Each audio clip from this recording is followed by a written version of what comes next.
Shame is a soul eating emotion. Psychoanalyst Carl Jung warned ominously. Soul eating.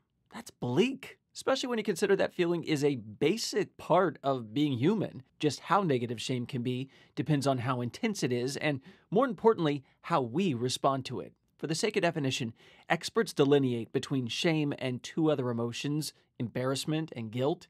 Shame involves questions of self-worth and self-esteem. The others don't. Embarrassment's typically trivial, like flubbing a speech, dropping a plate at a dinner party.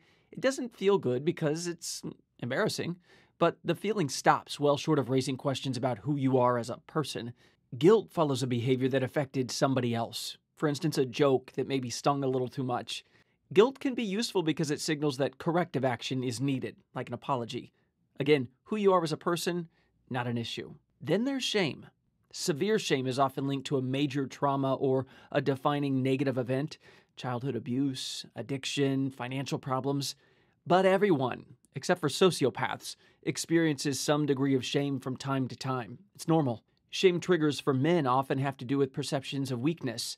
For women, it's generally centering on appearance or the need to be perceived as perfect. The best avenue for recovery depends on what caused it in the first place and the severity. Tips range from self-forgiveness to seeking forgiveness and learning from what went wrong in the first place, not repeating it. This much seems clear. Suppressing shame can result in long-term consequences. Depression, immune disorders, alcoholism, they can be worse than the short-term discomfort of self-analysis. But then there's another reaction to shame, attacking others and trying to transfer that feeling onto them.